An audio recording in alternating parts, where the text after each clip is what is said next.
Jagadguru Krishnam Vande Jagadguru. And it's a pleasure, to start the new year again, as usual, with our Bhagavad Gita class. And we are gifted and blessed by the grace of the Lord. To be in a class like this, we must be gifted. So, and what is the gift we are talking about? The confidential knowledge, most confidential knowledge of chapter 9. तो इसमें थोड़ा सा सोच डालना है क्या confidential है, क्यों ऐसे कॉन्फिडेंशियल है, क्या हमारे भगवान, what is the message trying to tell us? First, time and time again we are being reminded that we are not this body and we are the eternal soul. And yet, our manifestation with material activities of the body does not leave us. We say we want to be detached, but it's difficult. तो क्या इसमें है जो confidential, जो हमारे Lord Krishna is trying to teach us? There are a few elements that attract my attention. Paila, let us not think that we are the body, we are the soul. And let us try to see that the soul is not attached to the body in the material world, because the soul by itself is eternal, the soul itself is spiritual, and yet when it gets embodied in the body, gets trapped. And our practice of our activities, material activities, binds us with what? Get out of that. This is first concept, that the process to move up is through devotional service. This is the king of knowledge, the devotional service. और इसमें भगवान बताते हैं इसे एक process है. There's a process for that. So again, in verse 9, it says, all this work cannot bind me. Now, if all this work cannot bind Bhagwan, but we are part of this spiritual element of Bhagwan, so our Atma should also not be bound by these material activities. So what are the process of getting out of that? So see where we are being taught, bhakti, say faith, is the most important thing. You have to have faith. Faith with devotion. जो काम करते हैं भक्ति से करो, प्यार से करो. तो इसीलिए हमारे एजुकेशन में we must be firm in our conviction and our commitment. The material body is working, yes. We have to feed ourselves, we have to work with, but let us not be attached to the fruits of our activities. We are not under the control. We are not independent. Everything is done by controlled activity. And the Lord is the controller. He is the controller, and we are the inferior energy of the Lord, but there is the superior energy. Lord doesn't mean that the Lord is not acting. The Lord also is very active. But in the spiritual world, the Lord is active in a blissful way. All the activities of the spiritual level is being carried out by the Lord. So this is very important to understand that. And the whole cosmic order, the maintenance and the sustenance, the one is detached from that. The one is detached, neutral, and yet everything happens at the glance of Bhagwan, the energy of Bhagwan. But Bhagavan is neutral and detached from this. He's working under my direction. All this cosmic material manifestation under my direction. And under this rule of manifestation is created and annihilated again, taking birth, death, it keeps on going. And yet, one is not attached, is not attracted, is neutral to this. So this is a thing of education that we have to, by practice, हो सकता है Aahista Aahista remove the अवस्था. ये मेरी understanding है. Thank you. Krishna, Happy New Year. Happy. In chapter 9, Krishna speaks about the material things, and he as if he is neutral. He's neutral. He doesn't do anything, but this is not the case, because he is a director of all, everything. Mon Dieu, hein, and fait pas bouger sans lui. Comprends? Alors, nous pas capable de dire qu'il he is not active. He's always active. Everything that happens is through the will of Jai Shri Krishna. Et nous avons ce concept-là qui bon Dieu est une fois il est juste. He isn't just because he doesn't interact, but all these are our own doings. He has given us the liberty, especially in the field of material. There's a difference between the material sphere and the spiritual sphere. Here we are speaking about the material. So it is our own doing. And if we are born here, that also is due to our past karmas. The past karma has brought us in this situation. In this, we are blessed, and there are so many calamities are happening in the world and everywhere. But here we are. So being born here itself is a blessing. It is like Krishna is like the judge, as rightly said here. He's like a judge who gives all the sentences. Someone is hanged, others is jailed, others is given the grace, or even there are some who are rewarded. So he's the judge, but the judge, though he is giving the judgment, he is not affected by it. So is Krishna. He is not affected by anything, by the doings of our own.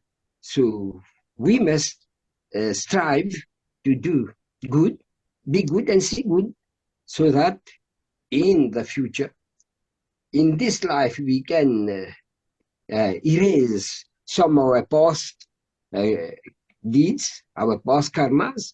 We are preparing ourselves also for the future. And in this context, Krishna says, we are all responsible for doing, and we should not blame God for not doing anything. He is merely a witness to this. Jai Shri Krishna. The very presence of the schoolmaster induces the student to his studies. Likewise, the very proximity of Ishvara prevails on Prakriti to carry on her activities of creation, preservation, and destruction. Theology designates Ishvara as the male principle and Prakriti as a female principle, spouse to him. Karma pertains to Prakriti, not to Ishvara. The power of execution comes to her from her Lord, who is unconcerned, unattached to her activities. The sadhak, in his turn, has to practice unconcern and non-attachment to the duty that he discharges. And this is the means for his self-emancipation. So chapter 9 is not an easy, exactly. It is a continuation of what we learned the last time, what we shared the last time, where Lord Krishna speaks about Guhyatanamam, the utmost secret, where he spoke about, we learned about Gyan Vidyan, we learned about Raj Vidya, Raj Guhyam, Pavitram, Ividam Uttamam, etc. 9.3, chapter 9, text 3, he explains that so many people have no faith on what the Holy Scriptures say. People having no faith in this dharma, what whom we term as ashraddhana purushaha, are unable to attain the Lord. They have to come again and again in this material world. 9.4 says that this cosmic manifestation is pervaded by God, and in his unmanifest, and this is done in his unmanifest form. All living beings dwell in him, but he does not dwell in them. 9.5, yet he says that yet all living beings do not abide in me.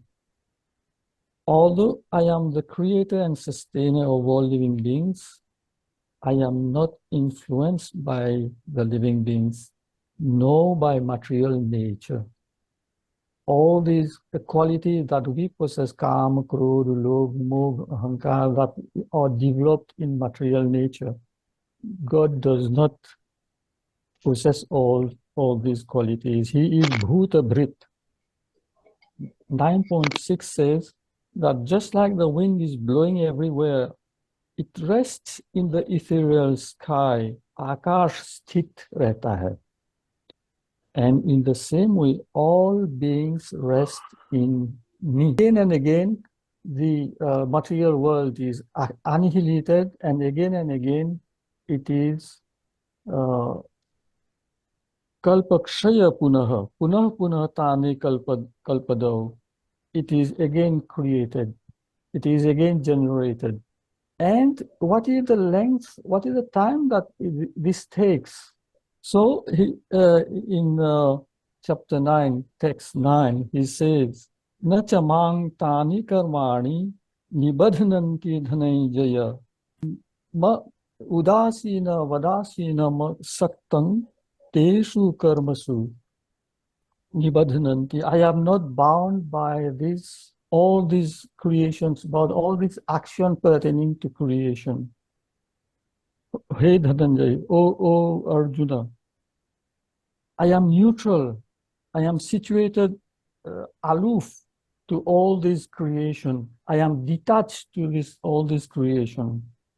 All those actions which are performed in the process of creation, I am always aloof from them, detached from them. There are three major transformations, of course, in the material world: creation, sustenance, and annihilation.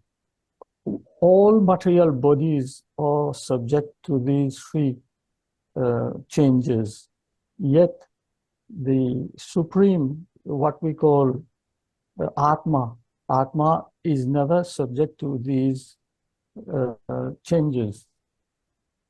Chapter 9, text 10, he says, Maya dhyakshena prakriti tuyate sacharacharam hetunanena kaunteya jagadvipari rivartate. Under my direction, all this creation takes place. All this material manifestation is brought into being. Both animate and inanimate, both moving and non-moving. All human beings, animals, they are moving. But when we speak of non-moving, they are trees, plants, etc. All these material manifestations all these creations are done by the Lord.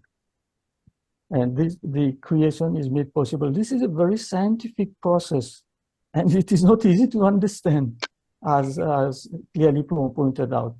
So I think I rest here. Thank you for your attention. Jai Shri Krishna. If you remember that in the first sloka of this chapter, Bhagavan said to Arjuna that I am going to impart to you the greatest of all knowledge. A knowledge which is combined with experience as well. And that will give you self-realization. A self-realization that will make you free from the cycle of death and birth. Saying that this is the kingly science. It is a kingly secret and the supreme purifier. In other words, he gives three broad definitions or qualification of this knowledge. First, it is a science. Second, it is a secret. And third, it is a purifier. Once we have known about this knowledge, Bhagavan says and claims to Arjuna that you will become free from the cycle of birth and death. Bhagavan says that this world is pervaded by me, by my unmanifest aspect. So all exist in the unmanifested aspect of Bhagavan. There cannot be any real connection between matter and spirit. That's why we say Sakar, that is the one which an object has got a form, and the one who has not got a form, we'll call it the Nirakar, the formless.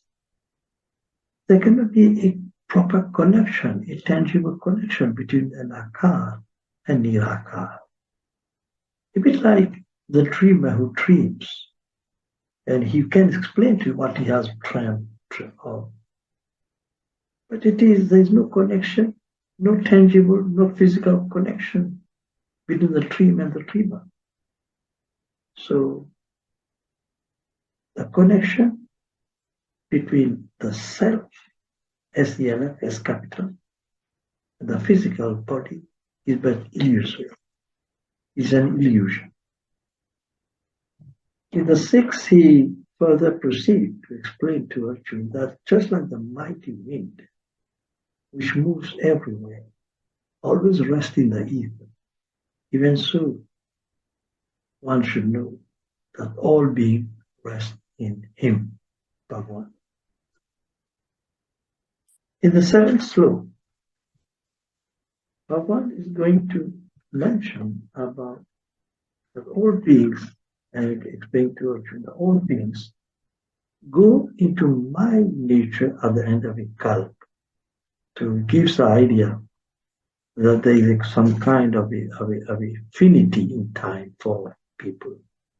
So just like grass grows in the earth and will die in the earth, just like waves in the sea, you find ripples of waves which move up and then go down in the sea. The same water, same ocean, or just like someone make a dream, and that dream will melt away in the mind itself where it was produced, like that. So also nature will merge into dissolution or in pralaya. When happens, it will merge, everything will merge into that, will be absorbed, as I say. It is mentioned that pralaya is a period of dissolution. And creation we call Mahapati. Mahapati is a great creation, and pralaya is a dissolution. But both of them, he says, I, animating my nature, Bhagavan says, I again and again send forth all these multitudes of beings. He's indifferent to these two. He therefore is not attached to those acts. These acts of creation and dissolution of the universe, I am the only cause of dissolution of the universe. I am the only cause of the nature and its activities, yet I'm indifferent to everything. I do nothing, nor do I cause anything to be done. I remain as a neutral and indifferent, and I am unconcerned. I have no attachment for the fruits of those actions. Whether I do not have any egoistic feeling of any agency, I do this. I know that the self is actionless. Therefore, the actions involved in creation and dissolution do not bind. As in the case of Ishvara, so is the case of others. Also the absence of egoistic feeling, of agency and absence of attachment to the fruits of action. Right? The ignorant man who works with egoism, who expects rewards for his action, is bound to his own actions. Like the silkworm we said in the cocoon. Just as the neutral referee in a football match, for example, is not affected by the victory of, should not be there yet, is not affected by the victory and defeat of the party, so Shri Bhagavan, the Lord, is not affected by the creation and destruction of this world, as he remains unconcerned and indifferent, and he is silent and changeless with death. So he says, to conclude in the last verse, saying that under me as a supervisor, nature produces the moving and the unmoving, and because of this virtue, the world revolves. Maya dhikshana prakritihi suyate sachara charam etunayanena kaunteya jagadvi parivartate. Maya me, adhyakshen, supervisor, prakriti is a nature, suyati produced, sacharacharam is the moving and the unmoving, hetuna by cause, anena by this, kaunteya, kaunteya, Arjuna, jagat the world, and viparivartate evolves. So, to conclude with these particular slokas, Bhagavan Shri Krishna tells to Arjuna that I preside only as a witness. Nature does everything. By reason of his proximity of presence, nature sends forth the moving and the unmoving. The prime cause of this creation is nature. For the movable and the unmovable, or immovable, for the movable and the immovable, and for the whole universe, the root cause is nature itself. Although all actions are done with the help of the light of sun, yet the sun cannot become the doer of the actions. Even so, the Lord cannot become the doer of the actions, even though nature does all the action with the help of the. So what is the purpose of creation? Why has God created this world when he has really no concern of any enjoyment whatsoever? This is a transcendental question, Atiprashna. It is therefore irrelevant to ask or to answer this question. You cannot say that God created this world for his own enjoyment because he really doesn't enjoy anything. He's a mere witness only. Yogesham Satchidanandam Vasudevam Vajapriyam Dharma Samsthapatam Viram Krishnam Vande Jagat Guru.